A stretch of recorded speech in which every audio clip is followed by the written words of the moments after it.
जय हिंद दोस्तों, आप लोग कैसे हैं? तो आप लोग खुश होंगे। आज बहुत बड़ी खुशखबरी है, खास करके वैसे अभ्यर्थी जो आप नौकरी का इंतज़ार कर रहे हैं। जी हाँ दोस्तों, नौकरी का इंतज़ार कर रहे युवा वर्ग के अभ्यर्थियों के लिए बहुत बड़ा खुशखबरी है। क्या खुशखबरी? आप लोग जानते हैं कि अभी से लगभग 5वें महीना में लगभग आप चौथे से 5वें महीना के बीच में आप एक आवेदन निकला था BSSC 10+2 जो है आवेदन नाम से निकला था, जो आप लोग भर चुके होंगे या जो छूट चुके थे उसके लिए बहुत बड़ी खुशखबरी है। पद जो है उसमें जो है लगभग 12,900 के समथिंग या 12,000 प्लस समथिंग में सीट थी पहले। उसके लिए आवेदन लिया गया था, उसमें आवेदन भी किया गया अच्छी खासी, लेकिन उसी के बीच आयोग ने बताया कि इसमें जो है सीट बढ़ने की संभावना है और वही समय आ चुका है कि पद 10,976 सीट बढ़ गया। और आवेदन कर चुके आदमियों यानी मतलब छूट चुके हुए अभ्यर्थियों को मौका और लाभ दोनों है। यानी जो भी अभ्यर्थी छूट चुके हैं, यानी चुके हुए अभ्यर्थियों को मौका और लाभ। चुके का मतलब हुआ जो छूट चुके हैं उसके लिए बहुत मौका और लाभ क्या है आपको मैं बताऊं कि सबसे पहले ये लाभ है कि अभ्यर्थी जो छूट चुके थे, अपने निर्भरोस खो दिए थे, वैसे अभ्यर्थी जो हमको ये फॉर्म नहीं भर पाएंगे तो उसके लिए लाभ हुआ। साथ ही आवेदन का समय भी बताएंगे और साथ ही उसका शुल्क भी कम कर दिया। इससे पहले भी ज़्यादा पैसा कटा था, मात्र अब आवेदन शुल्क 100 रुपया। क्या आयोग वापस करेगी या नहीं, सब बात बताएंगे। चलिए, अगर यदि पहली बार इस चैनल पर है तो चैनल को सब्सक्राइब कर लीजिए और बेल आइकन भी दबा दीजिए ताकि इस प्रकार का वीडियो अब तक नोटिफिकेशन के रूप में पहुँचता रहे।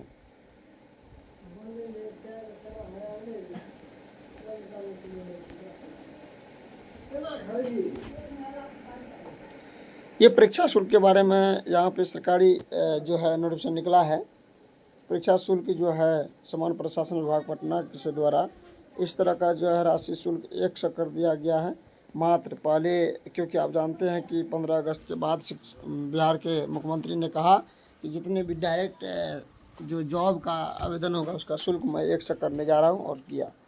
ऑनलाइन रजिस्ट्रेशन करने के पश्चात परीक्षा शुल्क ऑनलाइन पेमेंट गेटवे ना हो गए माध्यम से, कब से माध्यम से दिनांक 15/10/2025 से 25/11/2025 तक जमा होगी। इसका मतलब यही आवेदन का डेट आपको दिया गया है।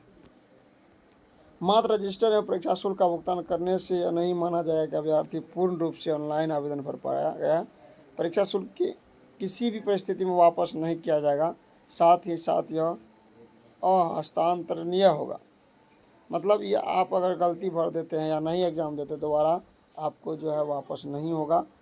परीक्षा की प्रकृति वस्तुनिष्ठ होगी। बिहार कर्मचारी चयन आयोग परीक्षा संचालन नियमावली 2010 के आलोक में 40,000 से अधिक आवेदन प्राप्त होने पर प्रारंभिक परीक्षा आयोजित की जाएगी।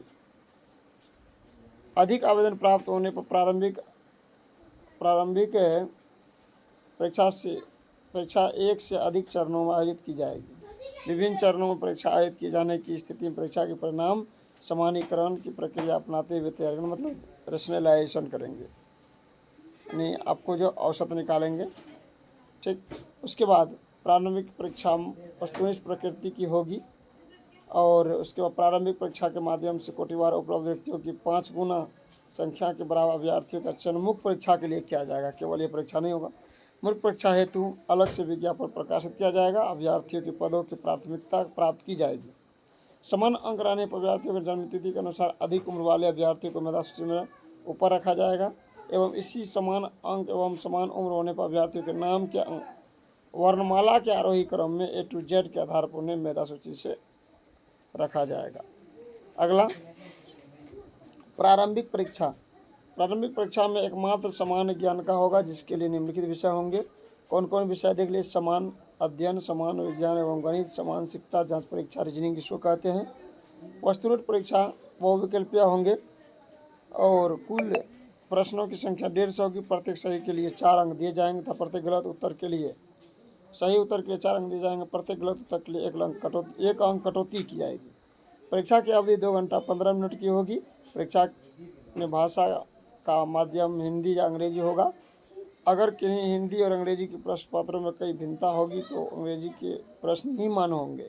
यह आपको नोटिफिकेशन लिखा गया है। साथ ही ये सारी बात आप लोग के समक्ष NCERT BSEB, ICB अन्य बोर्ड के टेक्स्ट बुक के ही मान होंगे और किसी विषय से संबंधित गाइड पुस्तक की फोटोकॉपी, हस्तलिखित कागज, नोट्स, इलेक्ट्रॉनिक अपराधी का परीक्षा भवन में नहीं ले सकते। अभ्यर्थी परीक्षा कक्ष में अपने साथ ले जाने वाली पुस्तक को अपना नाम एवं रोल कोड अवश्य अंकित कर ले परीक्षा के समार्थी अर्थात एडमिट कार्ड पर। ये सारे बात लिखा हुआ आप देख सकते हैं इसको बाद में भी। और इसके बाद जब सिलेबस की बात किया जाए तो आपको सिलेबस पहले ही बता दिया गया, फिर यहाँ पे दिया है समान अध्ययन होगा। आप जानते हैं समान अध्ययन में उसकी जो है योग्यता की जांच होगी वर्तमान घटनाओं ना, उसके बाद सामान्य जानकारी, वातावरण, उसके बाद जो है समसामयिक विषय की सामयिक विषय। इसका मतलब हो गया कि वैज्ञानिक प्रगति, राष्ट्रीय अंतर्राष्ट्रीय पुरस्कार, भारतीय भाषा, पुस्तक, लिपि, राजधानी, मुद्रा, खेल खिलाड़ी, महत्वपूर्ण घटना, भारत और उसके पड़ोसी राष्ट्र से संबंधित, ये भारत के भूगोल से है। समान विज्ञान और गणित होगी, यानी मैथ और जो है विज्ञान होंगे। उसके बाद गणित तो होवे करेंगे। मानसिक क्षमता और यानी जिसको रीजनिंग कहते रीजनिंग होगी। क्वालिफाई की बात किया जाए, क्वालिफाइंग के लिए मात्र 40% है। समान वर्ग के पिछड़ा वर्ग के 36.5, अति पिछड़ा वर्ग के लिए 34, अनुसूचित जाति जनजाति के लिए 32, महिला सभी अभ्यर्थी के लिए 32 रखा गया है। ऑनलाइन आवेदन की जो है तिथि आपको यहाँ पर दर्शा दिया गया है, आप यहाँ देख सकते हैं।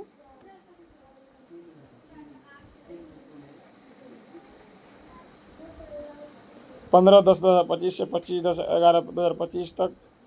उसमें लगने वाले डॉक्यूमेंट का जो है यहाँ पे लिस्ट दिखा के देता हूँ मैं। अंतिम तारीख 27 तक है, ये बात आपको पहले से पता है।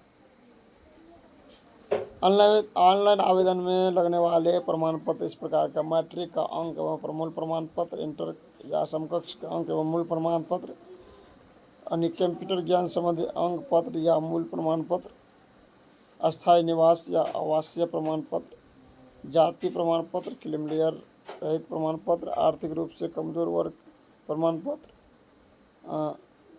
स्वतंत्रता सेनानी के पोता पोते नाती नातनी का प्रमाण पत्र, दिव्यांग संबंधी प्रमाण पत्र, विवाहित प्रमाण पत्र में संविदा नियोजन संबंधी अनुभव प्रमाण पत्र, अधिकतम उम्र की सीमा में छूट संबंधी प्रमाण पत्र, अनापत्ति प्रमाण पत्र।